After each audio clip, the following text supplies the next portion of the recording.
you could be anywhere doing a lot of different things, but you chose to be here. Some shows don't need a celebrity narrator to introduce the show, but this show does. In a world filled with endless opportunities, why would two men who have built 13 multi-million-dollar businesses altruistically invest 5 hours per day to teach you the best practice business systems and moves that you can use? Because they believe in you, and they have a lot of time on their hands. They started from the bottom, now they're here. It's the Thrivetime show starring the former U.S. Small Business Administration's Entrepreneur of the Year, Clay Clark, and the entrepreneur trapped inside an optometrist's body, Dr. Robert Zillner. 2 men, 8 kids, co-created by 2 different women, 13 multi-million-dollar businesses. We started from the bottom, now we're here. We started from the bottom, and we'll show you how to get here. Started from the bottom, now we're here. We started from the bottom, now we're here. Mr. Clyde started from the bottom, and now we're at the top, teaching you the systems to get what we got. Colton Dixon's on the hooks, I break down the books. Z's bringing some wisdom and the good looks. As the father of 5, that's why I'm alive. So if you see my wife and kids, please tell them hi. It's the CNC up on your radio, and now 3, 2, 1, here we go. We started from the bottom, now we're here. We started from the bottom, and we'll show you how to get here. Ladies and gentlemen, on today's show, we're interviewing an experienced author, advisor, and technologist, and the founder of the Brad Englert Advisory. This man, for over 40 years, has worked in both the private and public sectors, including working for Accenture for 22 years and the University of Texas at Austin for 8 years. He's sort of a big deal, and he's real. Welcome onto the Thrivetime Show, Brad. Thanks for inviting me. So, Brad, I got to ask you real quick here, for anybody out there that wants to know about your career and just kind of a little bit more about your background, walk everybody out there, walk all of our listeners out there through why everybody may want to take interest into what you have to say today, or maybe just a little bit more about your background. Well, it's important when I joined Accenture from day one, it was important to treat your customers and your peers as someone you may work with 25 years later. They might be your boss, they might be your customer.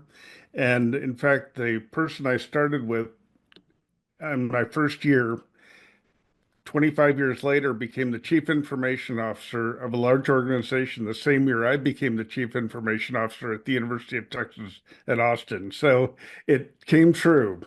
And the culture of the firm was one of mentoring, training, and as a partner, you were expected to be a mentor as well as be mentored. And, it's just part of the culture. And when I joined the university, I was able to apply those principles to my organization there with 330 people. Where do you think people, I mean, because you're kind of a master networker at this point, where do you think that a lot of people get networking wrong by default? Well, the industry talks about networking, but they don't really teach you how to do it. And a lot of people go to these networking events and they're trading cards. And over my 40-year career, not one time have I found a customer in one of those networking events. And so it's kind of a transactional, superficial way to go about it, and it's not very effective. And so what I try to do is say, if you're going to grow in your career, be strategic and intentional about who you build your business relationships with, and it's more rewarding. So let's talk about it. Let's say someone's watching today's show and they go to those trade shows or trade events or networking events, and they have found that their networking is completely fruitless, but they have to go because their boss wants them to go, or because they have a membership to the chamber, or whatever the situation is. So they have to go to these trade shows, but they're often fruitless endeavors, as you mentioned. What advice would you have for our listeners? Well, I would look at those who are attending the events you're going to, and sometimes you will find someone who's a peer of yours in another organization that you can meet up with. But, again, you need to be strategic and intentional. Just don't show up with a stack of business cards. I think a lot of people, Brad, our wonderful listeners, nobody wants to come across as transactional or not sincere when they're networking.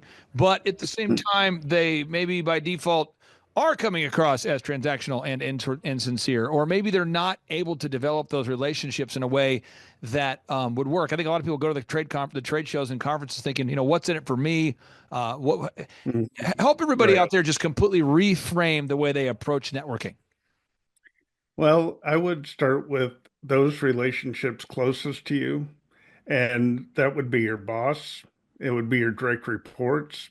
It would be executive leadership. It would be all your staff. So those within your organization, be intentional about meeting with them, understanding their goals and aspirations, setting and managing expectations, and genuinely caring about their success. When I got to the university, I asked this professor who I'd worked with 15 years prior, a crusty guy, and I said, "Okay, give me some advice." He goes, "Get out of the office and tell people you give a damn." And that was the best advice because I could sit behind a computer screen, never leave my office, have people come to me and supplicate, but that's not my style. So I made it a point to meet with my boss once a week, my direct reports once a week, and went in with the goal of understanding what their goals and aspirations were. And then once we aligned, setting and managing expectations, which I got better at later in my career. I was pretty bad at it early in my career. And then genuinely caring about their success. And I think if you do that with those within your organization, then you can extend those principles to those outside your organization, like customers, peers and influencers, and strategic vendor partners.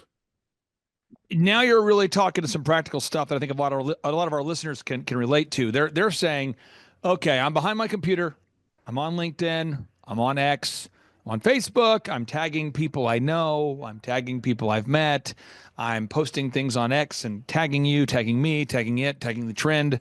And you're saying that actually getting out of your office and talking to real people is the move.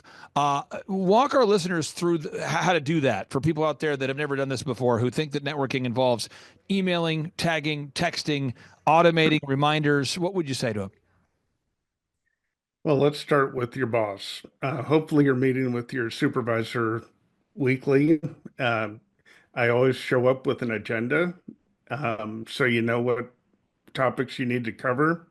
And introductory conversations can be, what is your boss trying to achieve? And a lot of people are scared to ask that question or nervous. But when I was the boss, I welcomed that discussion. I wanted my direct reports to know what my goals and aspirations were and how they could help me. And, same thing with setting and managing expectations. I had this boss who was a type A personality, and everything was urgent, urgent. And she called me one day and said, "Brad, I need a white paper." And I literally said, "Whoa." I didn't say no because that would get her upset. But I said, "Whoa, when do you need this white paper?" And she says, "Oh, well, let me check my calendar. I meet with a client in 2 weeks." Okay. All right. How many pages do you want this white paper to be? Oh, 3 pages. I was thinking 10. Do you have an example of a white paper that you could share with me? Oh, yeah, yeah, yeah. Ask David. I did one XYZ Corp 10 years ago. Well, guess what? I Before I learned to say whoa, I would have stayed up all night, wrote a 10-page paper, delivered it the next day, and got yelled at for not meeting her expectations. So just saying whoa allows you to get some space and time to actually understand what they want. And then genuinely caring about their success. I mean, who doesn't want that? Now, you talked about a white paper. For people out there that don't maybe understand what you mean by that, could you unpack what is a white paper and why would anybody want a white paper?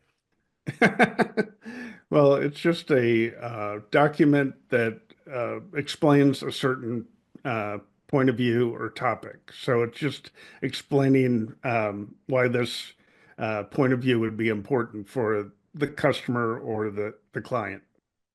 Anything else? Any other pro tips that you want to share? Now, obviously, you've written a great book where you unpack this in great detail. You really get into the details, spheres of influence. But anything else that people need to know that you're just saying, man, if you were trying to network with your boss, you need to do this better? Because pro tip number one was awesome. Is there any other pro tip that everybody watching today's show needs to know before they go meet with their boss again? Well, not only your boss, but think about all your business relationships because you're going to meet with your boss pretty regularly, I would hope. If not, you need to do that. My direct reports, I would meet with them in their office. Well, why would I do that? Because I wanted their teams to see me coming to their supervisor and showing the flag and saying hi as I'm walking through the workspace. Also, I get to walk across campus and see my customers and see other influencers. So, I think someone told me, "Oh, I'm too busy to meet with people."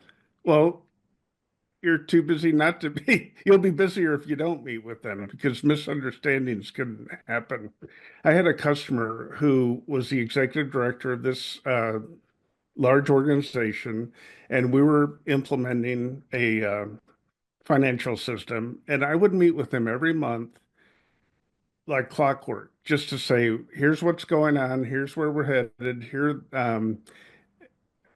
you know, any issues that we would have. Well, 9 months into the project, about a month before we're to go live, we were falling behind. And I said to the executive director, I said, we need more resources. I can bring some, and I need you to bring some. And he spun around, called his project manager, said, what do you need? You got it. Now, if I hadn't met with that executive director every month for 9 months and just showed up for the first time with a problem, that would be a problem. But I had built up trust and a rapport over time that he trusted me. And when we finally hit a bump in the road, we worked together to solve it. So don't just show up when there's a problem. Show up when there's not a problem. This is so important, and I cannot celebrate and push and encourage and motivate and inspire and I don't know what I need to do to encourage everybody to read this book. And I mean this sincerely because I see so many people that are well intentioned and they don't mean to, but they come across as very transactional. Let me give you an example. Yesterday, somebody reached out to me and said, "Hey, could you hop on can I hop on your show? Can I hop on your show?" And I tell you this story because it happens every day, multiple times. Can I be a guest on your show? And I told the person with great enthusiasm and kindness and whatever that is, I said, hey, 100% not, but I really appreciate you asking. And they go, are you serious? What? And in their mind, they should be on my show because they've emailed me a lot. And I said, hey, I'm just being really real with you. I don't know who you are. And they're like, what do you mean? I email you. And they'd emailed me all the time. And I said, however, if you'd like to come to our show, I'd love to maybe hop on a call with you and figure out what it is that you're wanting to talk about. I'd love to understand why you're wanting to be on the show. Because what they were wanting to talk about is something I disagree with. And they wanted to be on my show and they've never talked to me. And they go, I emailed you. And if you, and it was almost like they were, I said it nicer than that. I think the way the conversation unfolded was I called them and said, hey, I appreciate you. I don't think it's a good fit right now. And they go, well, why not? And they responded that way. Well, why not? I mean, I email you all the time. I mean, and I'm going, well, I mean, you understand that on our show is as big or as not big as it is. I mean, multiple people reach out a day to want to be on the show. But in their mind, we have some sort of relationship going because for the past 4 years, they've emailed me. So I just want to get your thoughts on that again, because it's kind of a digital dystopia. I think a lot of people feel like we're real friends because we've been friends on Facebook for 4 years or whatever that is. Could you maybe unpack that a little bit? Because I think a lot of people, they don't take the time to do what you're teaching in your book, and they're not really building any sincere relationships at all. Well, let's take peers and influencers. At the university, I was at a level, executive level, and I interacted with vice presidents responsible for public safety, facilities, 16 million square feet of facilities. Um, uh, we've generated our own power.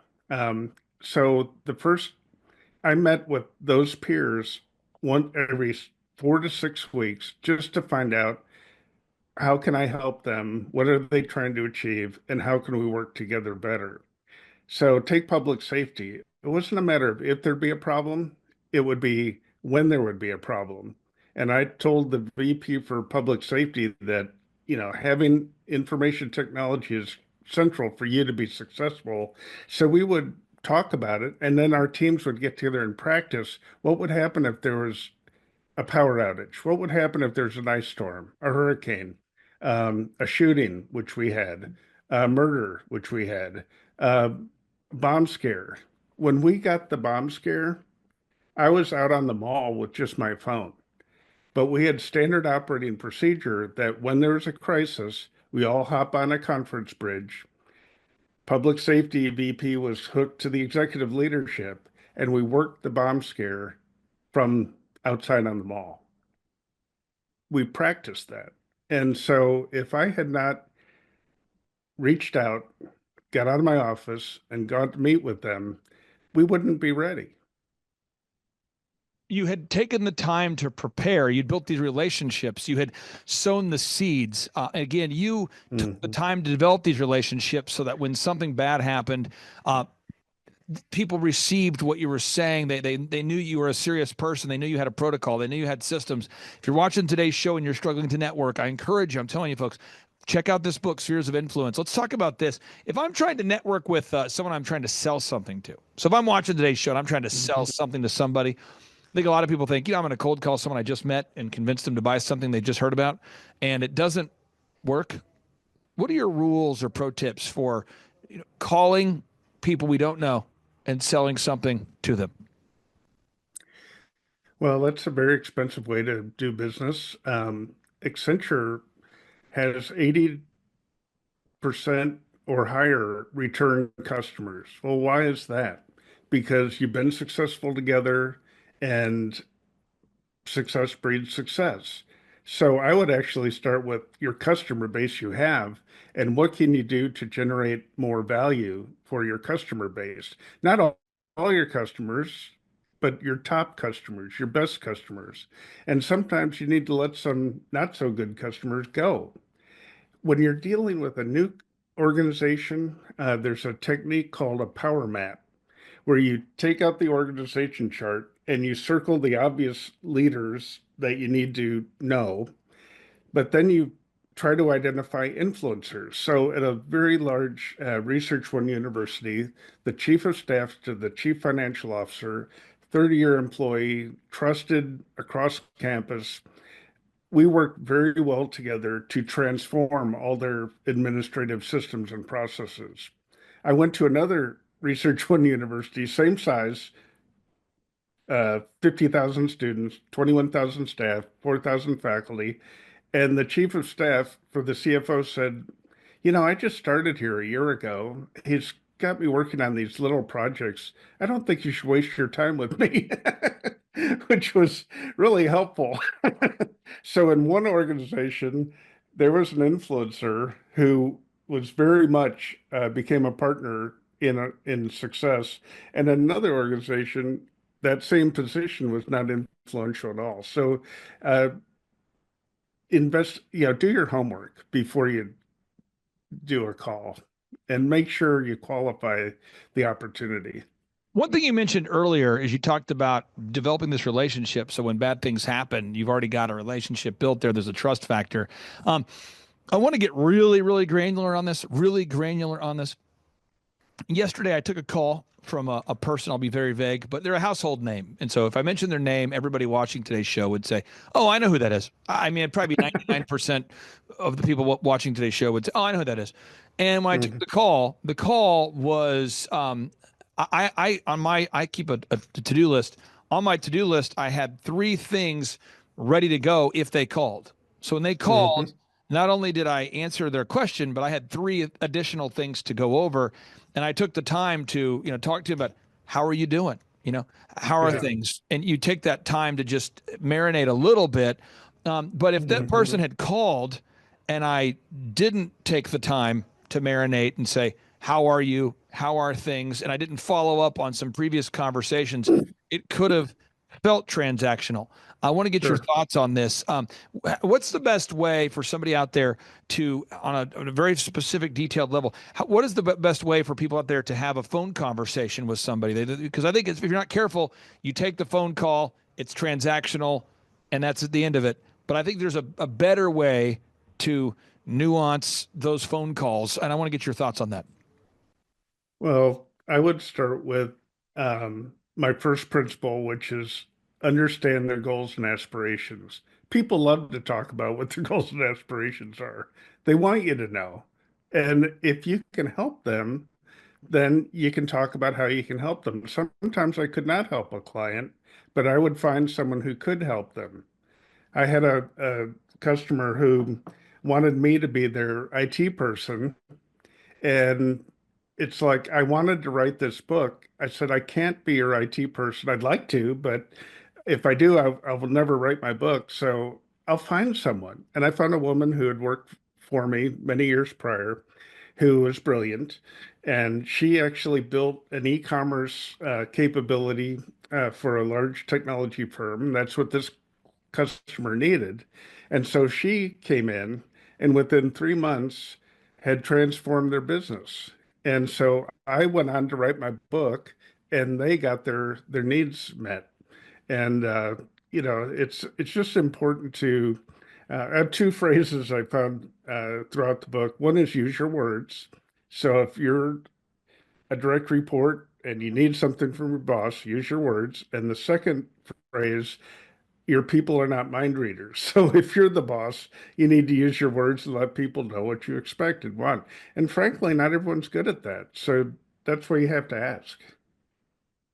Folks, if you're watching today's show, this is just such gold. I wish I could over communicate how powerful this is. I just know there's somebody out there today, and you're, again, yesterday I get this call from this person. They're a household name. I had their name on my to-do list, expecting the call. And so I'll kind of role play how that call went. But they said, I answered the phone, hello, this is Clay. And they said, hey, this is such and such. And I said, hey, how did such and such go? And I took the time to follow up on the thing, which they're very interested in. And then they talked about the thing. And then I said, well, hey, I've got you. Do you have any interest in going to the Celtics Knicks playoff game? Because I have tickets. If you want to go, would you like to go? And even though the person couldn't go, they appreciated me remembering that they were going to be in New York during that time. They go, oh man, thanks for remembering. Yeah, I actually will be in New York, but I can't go because I'm going to be. And again, just if we could just be intentional about developing these relationships, we can really do big things with our careers. However, if it's just transactional, if it's just some insincere drip automated email text campaign that I'm getting where I feel like I'm somehow in your funnel, it's not going to work. Anything else you want to share about that? Because I see a lot of sincere people, they take a person they just met and they add them into their new funnel, their new click funnel, their new automated, whatever the heck. And all of a sudden we are literally spamming the people that we're trying to build a relationship with the most. Well, I want your listeners to really think about what you just said. You did your homework. You understood your client. You thought about in advance what they might need, and you didn't wait for the call to think about that. I would have vendors come to me, and they didn't even bother to look at my website. Well, if you looked at my website, you'd see the mission of the organization, the values of the organization, and my vision, where we wanted to be in 5 years. Well, I had vendors who showed up, they just wanted their maintenance check. They'd show up once a year for their maintenance check, and it was always 10% more than the prior year. Well, guess what? I fired those vendors. And the vendors who actually cared about where we were headed, helped us get there, they were strategic vendor partners, and we treated each other very well. So you have to understand, uh, if someone comes and hasn't done their homework, that's a real turnoff. Folks, this is powerful. This is powerful stuff. Now, Brad, you because of your career and the success you've had over the decades, you get asked to be on a lot of great podcasts, and therefore, you probably got off a show or got onto a show where you thought to yourself, I wish they would have asked me this, or it would have been great if we would have covered that. So I want to ask you, is there anything in particular right now that's on your heart, on your head, that you really want to get out to our listeners out there, sir? Well, if you have a team that's reporting to you, I would encourage them to also build those relationships. And at the university, I had my uh, 7 to 10 peers I would meet with. I asked all my direct reports to do the same. And that was like a nervous system where we would get feedback throughout the year of what was going well, what was going wrong. And I had a woman who read my manuscript, and who used to work for me, and she goes, "Brad, you left out my story." I said, "What's that?" I said, "You forced me to go meet with this person who hated us. And you said you'd rather have them in the tent than outside the tent throwing rocks." And so she met with this woman every month. And as we got better, more transparent, more consistent, more service oriented, not fire drill oriented, she started to build confidence in us. And after about 7, 8 months, she became an advocate for us. And her boss, who also didn't trust us because of some prior misdeeds, began to trust us. And the only way that happened is to get out there and build those relationships. Now, as we're watching today's show, someone says, I want to get this book. Are you having like a website that you're directing people to, or you want people to go on Amazon, or where is the best place for people to learn more about your book, Spheres of Influence? I'm going to send you a customized link that will have send your listeners to my website, and they can get a free sample of the book. They can get a tab of where to buy the book, and there's ebook, audiobook, all that. And then third, how to schedule time on my calendar. So right after this, I'll send you that link, and you can add that to the show notes. What do people miss out on by not buying your book? And we'll put the link in the show notes, the link you send over there. If someone doesn't pick up a copy of your book, if they say, oh, I would rather buy a regrettable burrito from the convenience store, what are they missing out on if they don't read your book? Well, it's really the key to success. The key to success is to care about your customers, help your customers be successful, help your peers be successful. Frankly, it's just more fun and more meaningful. And if you're going to be in the business world, why not have fun doing it? Amen to that. Brad, I really do appreciate you. Thank you so much for your time, your energy. And again, what's the website address that people want to look you up? I'm sure there's a fake, a bogus Brad Englert out there trying to steal your glory. Is there a particular website you recommend people go to? My website is www.bradenglert.com. Okay, I'm going to do it right now. I'm going to go www. Brad, I'm doing it. I'm typing it in. My fingers are on the home row. I'm feeling the flow. I'm hitting enter. I think I'm going to the right place. Who knows? I might be going to some sort of spam website. No, I found the right website. There it is. Thank you, sir. I'll give you the final word. You've certainly worked hard throughout your career to get to this point. You got 60 seconds on the clock. Brad, what say you? Get out of your office and let people know you care. That's the most important message.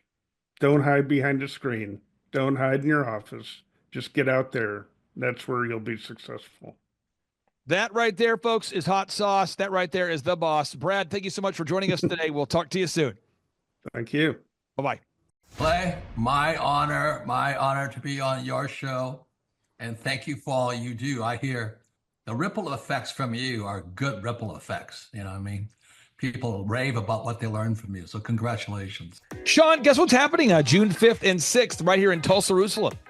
We are probably going to have an amazing business conference here at Tulsa, Jerusalem. Yes, we're joined by Tim Tebow. Tim Tebow is going to be joining us right here at the Thrivetime Show World Headquarters, June 5th and 6th. He's a very successful football player, obviously a Heisman Award winner, but he's also a very successful entrepreneur. Now, when you work with real clients, Sean, clients you really work with to help them grow their companies, do you ever hear a business owner tell you that they didn't have time to get something done? Every day. How often is not having enough time a problem for business owners? All the time. It's like maybe 90% of the issues as people are trying to grow their company. Well, Tim Tebow is going to come join us here at the in-person Thrivetime Show 2-day interactive business workshop, and he's going to teach us time management and his approach to personal self-discipline and getting things done. Also at the workshop, I'll put up on the website so people can see it here. Also at the 2-day interactive workshop, Sean, we are going to be, there it is. We're going to be teaching accounting, systems creation, marketing, human resources, how to hire, inspire, train, and retain great people, accounting, social media advertising, search engine optimization. Sean, what's the area where most clients ask you for help the most? Is it generating leads? Is it hiring people? What's the biggest issue that most business owners have by default before they come to one of our workshops? Well, I think it's management, because time is the most valuable resource for these business owners, and being able to manage their time is the first thing. Once they get that under control, then generally the numbers, being able to track their business and be able to make the best decisions based on numbers rather than emotions is a big area. And we teach all of this stuff at the business conference, particularly you, Clay. You love to hammer on time management. It's my favorite part of the conference. Now, I'm going to pull this up real quick here because we're going to go through. If you're not excited, I want to get you excited about what we're going to cover at the workshop here. Okay. All right. The 2-day interactive workshop. This is my 20th year hosting workshops. So I'm telling you, folks, we're in rare form here. So one is the idea of establishing your revenue goals. I think most entrepreneurs don't know their revenue goals. Would you agree, or am I off my rocker? No, that's totally a very important point we do with every one of our new clients that come on board, is we have to establish the revenue goals. And generally speaking, we have a vague idea, but not an exact idea that can be engineered down into like the daily goals for sales. And so that's a really big one. Now, next is the break-even numbers. What kind of sales do you have to do to even break even? Yeah. Third is, how many hours per week do you want to work? What is your ideal schedule as an entrepreneur? Box number 4, how do you stand out in the clutter of commerce? What makes your company unique from all the different businesses? In a world of brown cows, herds of brown cows, proverbial brown cows, the analogy of brown cows, how can you be the purple cow that stands out? How can you be the squeaky wheel that gets the oil? Box number 5, branding. How do you improve the perception that people have of you, your business, your brand? Box number 6, marketing, your 3-legged marketing stool. What is a turnkey way for you and your company to generate leads so you can succeed? Because if you don't have any leads, your business will bleed. If you can't sell, your business will go to hell. You've got to generate leads. Sean, how often do business owners by default tell you they have a hard time generating leads? It's almost all of the time. It's really a huge struggle. And many times they may be creating leads, but just through word of mouth. So they get to a point where we've implemented systems, and then they need to create more leads, but they've never had to do it. So there's a lot of different scenarios where business owners are like, how do you create leads? Something we hammer on at the conference a lot. Box number 7, create a sales conversion system. Again, box number 7, create a sales conversion system. Sales scripts, recorded calls, one-sheets, pre-written emails, lead trackers, all of the sales tools, the sales print pieces, the one-sheets, the big screens that you see inside the business. Whether you're a doctor, you're a dentist, you're a lawyer, you got to have sales systems in place. We help you with that. Box number 8, what does it cost you to get another customer? Step number 8, what does it cost you to actually acquire a customer? Step number 9, it's hard to build an organization if you're not organized. We're going to teach you how to create repeatable systems, processes, file organization. Box number 10, we're going to teach you how to manage people, real people on the planet Earth. This just in, we're going to teach you how to manage real people on the planet Earth. Box number 11, how to create a sustainable schedule that works for you and your family. Step number 12, how to create human resources systems for recruiting, hiring, training, and retaining great people. Box number 13, accounting. This just in, we have to cover accounting. It's not how much you make, it's how much you keep. We're going to cover all the accounting things you need to know. And step 14, finally, what is the point of even achieving success? We're going to go over what is the point of even achieving success, how to design a life that you're excited about, how to design a life where you carve out enough time for your faith, your family, your finance, your fitness, your friendship, your fun, and where you're going to spend your focused time. We're going to go through that, all this and more. Now, the workshop, Sean, it's June 5th and 6th. Yep. It's a 2-day interactive workshop. Yes. And tickets, we always do it. It's $250 or whatever price that someone can afford. Sean, why do we let people name their price? Why do we have scholarship tickets available if somebody can't afford the $250 general admission ticket?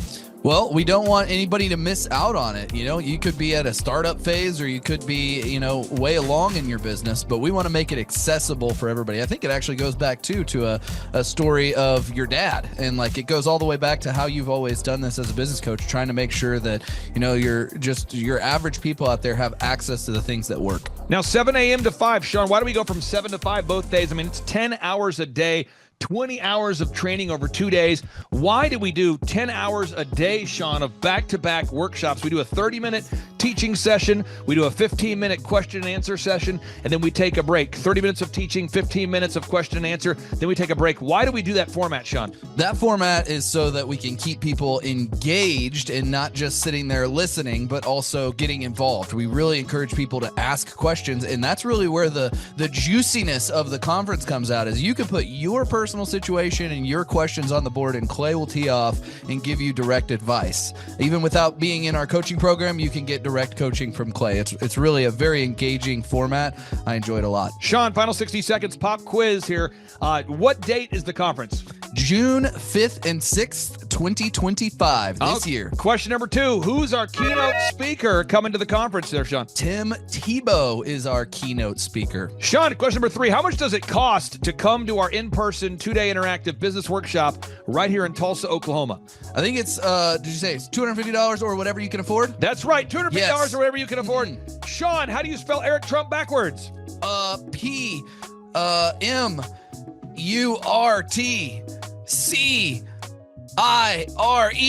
Ooh, that took a long time. I'll have to listen to this. You did it right. All right, again, that's Sean Lohman. I'm Clay Clark, inviting you to come join us at the in-person Thrivetime Show 2-day interactive workshop, June 5th and 6th, right here in Tulsa, Oklahoma. Sean, I'm excited to have this event. I'm excited to see you at the event, June 5th and 6th, right here in Tulsa, Oklahoma. Tim Tebow, baby. It's Tebow time in Tulsa, Jerusalem.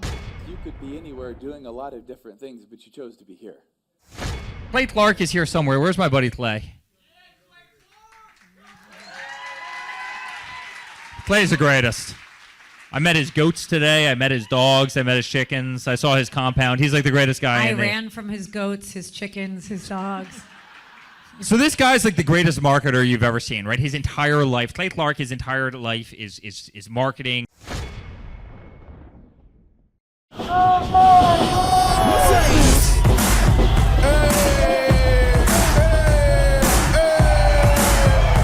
Hey guys, Luke Erickson here with the Thrivetime Show. As you can see behind me, we've got all kinds of energy going on. People are starting to show up for the conference, and it is hot in this place. We got grill guns over here. We've got people playing the drums. We've got a fire breather, and man, people are so excited as they come in.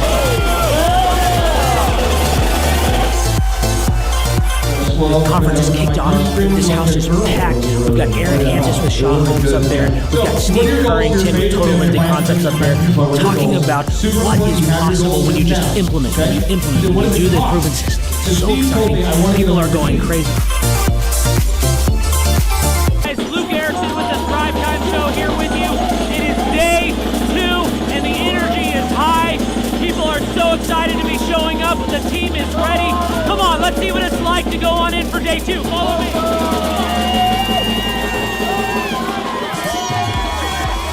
I'll tell you what, people are so excited to be here for day 2. It is going to be incredible. Cannot wait to see what today has in store.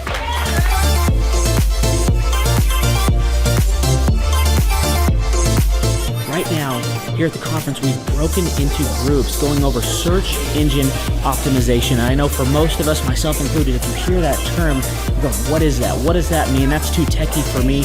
Well, our experts are breaking it down for people so that you can clearly understand how to come up top in Google. It's doable. It's possible. Now we're in the middle of a break, and what we like to do is we like to give you as much tangible and relevant information from about the start of the hour for 45 minutes. Then we take approximately a 15-minute break to allow people to connect with other entrepreneurs around them, bathroom breaks, and also use this time to just really digest all of the good information that you're receiving the whole time. Right behind me, we've got Bob with his grill gun, melting an ice sculpture. It is awesome. The ice sculpture represents our life, right? It's here for a time, but we all need to have the sense of urgency to implement the things that we're learning so that we can make the most of the time that we have. I heard about it on the podcast. Started listening to the podcast, became a fan, and then figured out about the workshop. I own an insurance and financial services agency, and I was hoping to learn from the workshop systems and processes. I'm big on systems and processes and always learning better ways to run a business more efficiently. The atmosphere's second to none. It's a high energy, really cool atmosphere to be around. Contagious, I would say. Just something every entrepreneur, I think, would appreciate and love. I'd say humorous, high energy, and full of substance, which I think is the key. A lot of business coaches or seminars maybe are high on motivation and making you feel good, but don't have a lot of substance that you can take back and implement, the following Monday, where his does. Man, there's a lot of valuable things. I'm gonna say, this is my second workshop. The first workshop I took back really the importance of a group interview. I used to spend hours and hours interviewing people, screening resumes, and that saving my time on that part is valuable. It was that and then the sales scripting that have been two major things just so far. Man, I think they're missing out on, expert advice from somebody who's been there, done that, built companies, has learned a lot of lessons. That's what I'm always looking for, is somebody that I can learn from that's ahead of where I am. And I think if you choose not to come, you're missing out on a lot of good advice that could help your business. Hi, I'm Aaron Antis with Shaw Homes. I first heard about Clay through a mortgage lender here in town who had told me what a great job he had been doing for them, and I actually noticed he was driving a Lamborghini all of a sudden, so I was willing to listen. In my career, I've sold a little over $800 million in real estate. So honestly, I thought I kind of knew everything about marketing and homes. And then I met Clay, and my perception of what I knew and what I could do definitely changed. After doing $800 million in sales over a 15-year career, I really thought I knew what I was doing. I've been managing a large team of salespeople for the last 10 years here with Shaw Homes. And we've been a company that's been in business for 35 years. We've become one of the largest builders in the Tulsa area, and that was without Clay. So when I came to know Clay, I really thought, man, there's not much more I need to know, but I'm willing to listen. The interesting thing is our internet leads from our website has actually, in a 4-month period of time, has gone from somewhere around 10 to 15 leads in a month to 180 internet leads in a month. Just from the few things that he's shown us how to implement that I honestly probably never would have come up with on my own. So I got a lot of good things to say about the system that Clay put in place with us. And it's just been an incredible experience. I am very glad that we met and had the opportunity to work with Clay. So the interaction with the team and with Clay on a weekly basis is honestly very enlightening. One of the things that I love about Clay's perspective on things is that he doesn't come from my industry. He's not somebody who's in the home building industry. I've listened to all the experts in my field. Our company has paid for me to go to seminars, international builder shows, all kinds of places where I've had the opportunity to learn from the experts in my industry. But the thing that I found working with Clay is that he comes from such a broad spectrum of working with so many different types of businesses that he has a perspective that's difficult for me to gain because I get so entrenched in what I do, I'm not paying attention to what other leading industry experts are doing. And Clay really brings that perspective for me. It is very valuable time every week when I get that hour with him.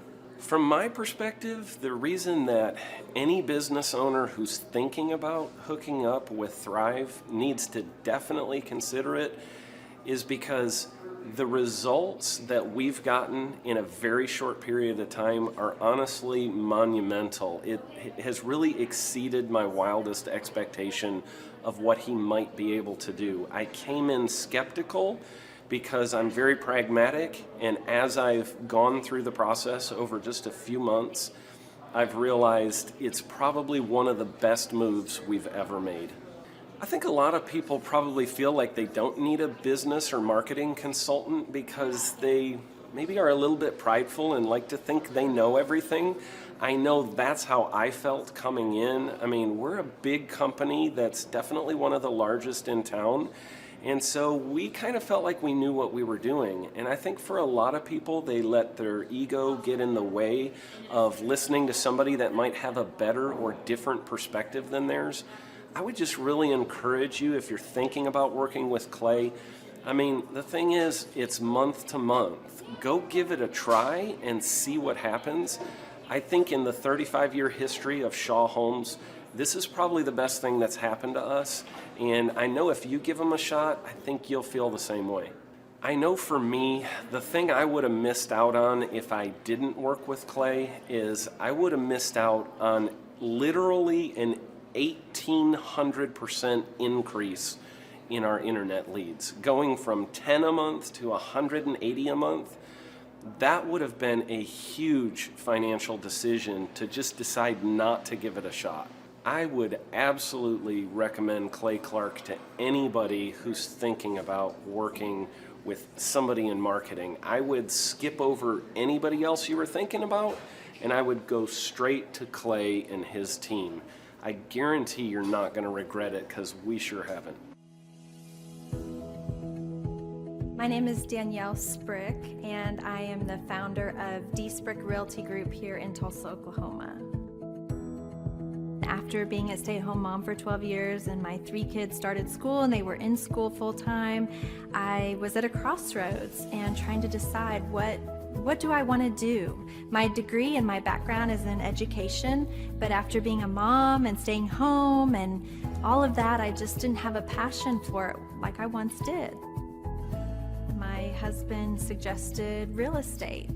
He's a home builder, so real estate and home building go hand in hand, and we just rolled with it.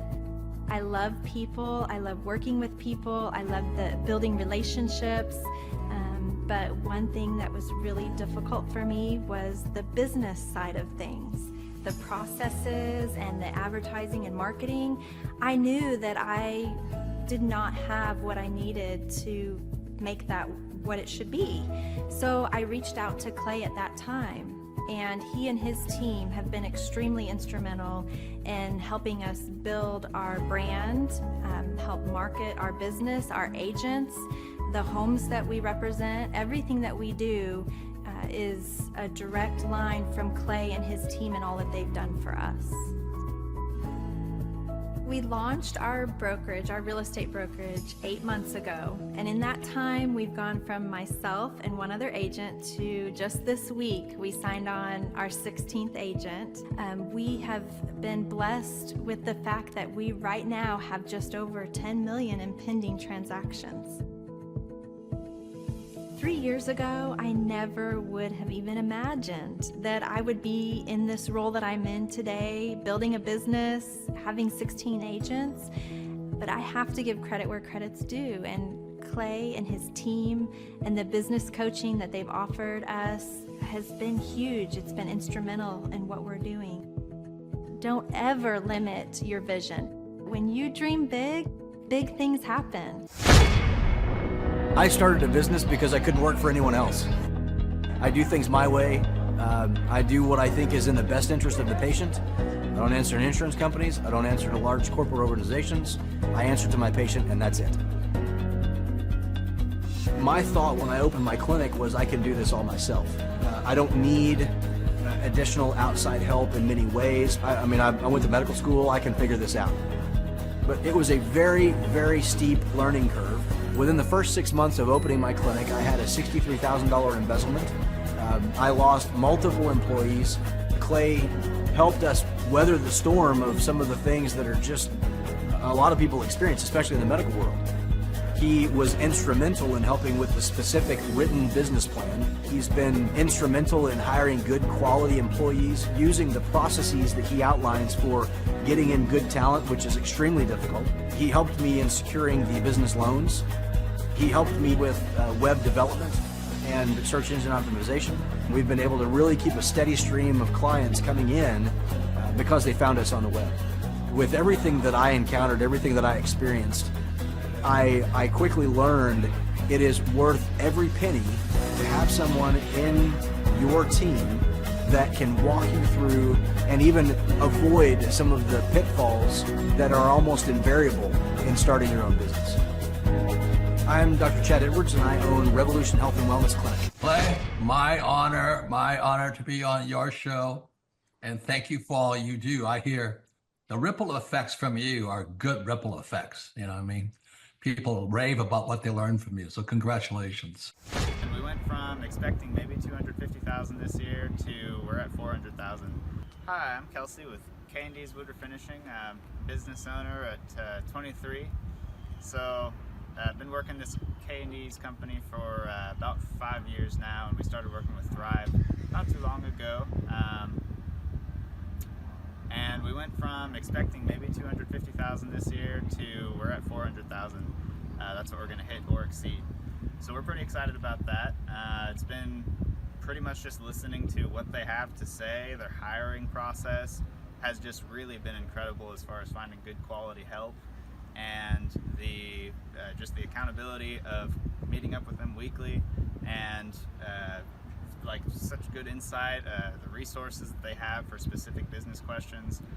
It's all been really incredible. It's been a great experience, so I would recommend it to anybody. What I've seen from Clay and his group at Thrive is they'll give you a simple system, and it's the simple systems are the ones that people can wrap their brain around. They're the ones that people can work with on a day-to-day basis. Hi there, my name is Stephanie Pipkin. I am 24 years old and I own Black River Falls Cleaning Services. We opened in April of 2019 and it is now mid-June of 2020. So I wanted to talk today about the success and growth I have achieved by implementing the Proven Path with Clay Clark's team and my business coach Luke from Thrivetime. It has been insane to say the least. I started working with them in mid-February of this year, so we're about 4 months in of working together, and it has completely transformed my business in pretty much every facet. So I'm gonna check my notes here. So in 4 months, my leads have tripled. I was getting probably like 2 leads a week. Now I'm getting more in the like 10 to 15 leads a week. I have doubled my number of employees. I'm now hitting the highest revenue weeks in the history of the company, week to week it seems like. We went from about 6 appointments today as our highest in February to now 14 to 15 appointments a day. And hiring quality employees has become much simpler and less stressful by using their systems for hiring. I typically only get maybe 2 complaints a month, if that, and everybody shows up to work. I just have really high quality employees now, especially in something people typically consider a high turnover type of work, you know, cleaning houses, cleaning businesses. I have amazing employees now, and I get rid of the ones who are not so amazing and bring on new ones because of, you know, group interviews and interviewing every single week. It's just been great, and such I don't waste as much time on low quality candidates anymore. And your coach will hold you accountable. I mean, which I love. Again, the tough love is really great. You know, Luke's like a stern father figure, but he's also nice, but also stern when he needs to be, when I'm being lazy and not doing the things that I know I need to do because I don't want to do them. So that's just great. Worth every penny. I mean, I'd pay him $1 million a month if I can, and maybe someday I'll be able to, but I would just say go for it. If it seems like a good fit, just go for it. Do what they say, even if you think it's stupid or ridiculous. Just do what they say because it'll work. You know, people, when they look at my business, you know, people in my town, they think I'm lucky. They think I'm just, you know, things just happen for me. And, you know, maybe I am lucky, but It has a lot to do with hard work and, perseverance and, working till you cry sometimes. That's just being an entrepreneur, which if you're a business owner, you understand that. But it's having these systems in place of, of course I'm going to be successful. It's an absolute, because I have all this stuff in the background happening, and I have Luke and Clay and everybody on their team working really hard to make sure that I'm a success. And I can tell that they are just so excited every single week when I'm having all these wins and things like that. They're so excited for me. So it's the best thing ever, and I would suggest to anybody to work with them. So sorry for the long-winded reply, but I just had so much to say, and I could go on for hours probably about how amazing they are. But thank you to Clay and Luke and the entire team there, everything you guys have done for me, and I am so excited to continue to work with you for years to come. Thanks so much for watching. My saying is, if it's important to you, hire a coach. And I think that's one of the reasons people are not successful is they eat a cheeseburger instead of hiring a coach. You know what I mean? And so my coach pushes me. They're younger than me. They push harder. They're trained. And as my rich dad always said, amateurs don't have a coach, but professionals always have coaches. So I've always had coaches for whatever is important. My rich dad was one of those persons. You're on it, man. You're on it. You're on it. Everybody listen to this guy. He knows what he's talking about. You have the macro picture. Very few people have that point of view. Clay, you're an entrepreneur. I'm an entrepreneur. And as they say in Stoic, the obstacle is the way. And so if you let these pinheads get in your way, you're in trouble.